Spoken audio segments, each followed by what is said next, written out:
రామ్ చరణ్ గారు ఈ రోజు ఒక హనుమంతుడిలాగా నాకు కనపడ్డాడు. పల్లెటూరు వాతావరణం అంటేనే రామ్ చరణ్కి ఇష్టం. అదే వాతావరణంతో ఆయన ఎప్పుడు చూసినా కానీ సినిమాల పరంగా పైకి వచ్చిన సినిమాల పరంగా చూస్తుంది ఆయన పల్లెటూరు.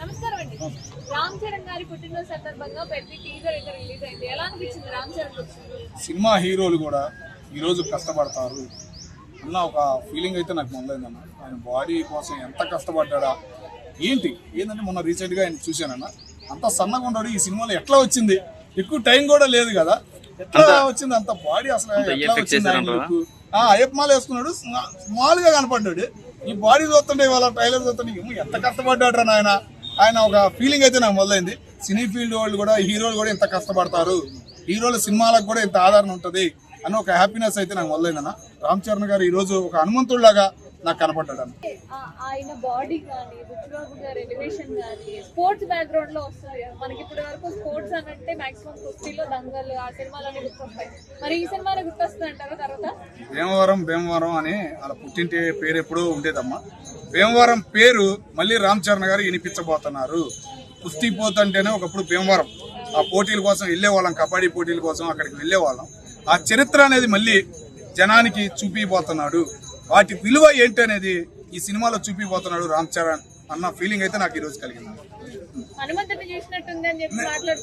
నిజంగా అట్లాగే అనిపించిందమ్మా. గజం ఎత్తున ఒక రంగా సీన్ అనిపించింది. ఆ బ్యాట్ పరంగా కానీ, ఆ కుస్తీ పడడానికి వెళ్తాం కానీ ఒక ఫీలింగ్ ఎట్లా కలిగిందంటే నిజంగా చూసినట్టు. హనుమాన్ జయంతి ఇవాళ అని ఆ ఫీలింగ్ కలిగింది. కానీ శ్రీరామనవమి, హనుమాన్ జయంతి ఈ రోజు ఏంది ఇది అన్న ఒక హ్యాపీనెస్ అయితే మొదలైంది. అంటే బుచ్చిబాబు గారికి అంటే ఆయన తీసుకున్న కంటెంట్స్ అన్ని చాలా హైలైట్ అవుతున్నాయి. గేమ్ చేంజర్ కూడా ఐఏఎస్ ఐపీఎస్ అన్ని క్యారెక్టర్లు పెట్టి కాస్త కన్ఫ్యూజన్ అనేది వచ్చింది. ఇందులో బ్యాట్ కుస్తీది అది రెండు పట్టుకున్నారు. ఇందులో కూడా కొంచెం కన్ఫ్యూజన్ లాగా.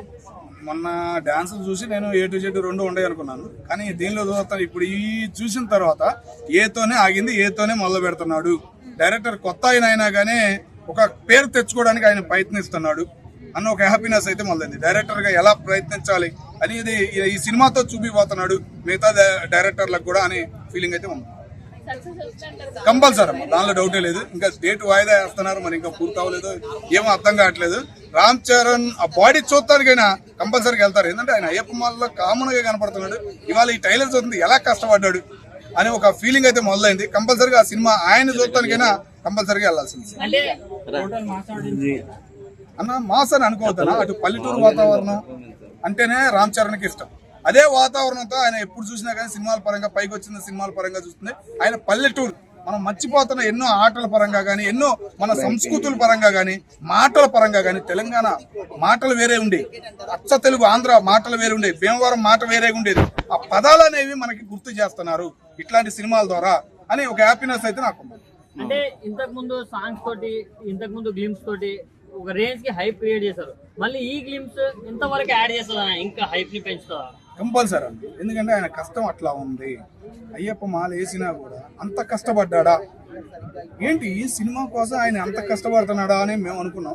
కానీ ఆ కష్టం అనేది ఎలా సినీ హీరోలకి ఎంత కష్టం ఉంటుంది అనేది ఈ సినిమాలో చూపించాడు అన్న సీన్లు అయితే దానిలో కనపడుతున్నాయి. ఆ బ్యాట్ పట్టుకోవడం కానీ, ఆ కుస్తీ పరంగా కానీ ఒక హనుమంతుడిని మేము మళ్ళీ చూసాం అన్న ఒక ఈ రోజు పండగ రోజు ఒక హ్యాపీనెస్ ఇచ్చింది. అంటే ఈ మూవీ బాక్స్ ఆఫీస్ దగ్గర ఎలాంటి విధ్వంసాన్ని క్రియేట్ చేయబోతున్నాను కొట్టొచ్చు అన్న. ఎందుకంటే చిరంజీవి అభిమానులకు ఈ సంవత్సరం బాగా కలిసి వస్తుంది. రీసెంట్ గా పవన్ కళ్యాణ్ గారి సినిమా కానీ ఒక పరుగులు ప్రయాణంలో ఉన్న అభిమానులకి ఇంకో పరుగుని చూపిపోతున్నాడు రామ్ చరణ్.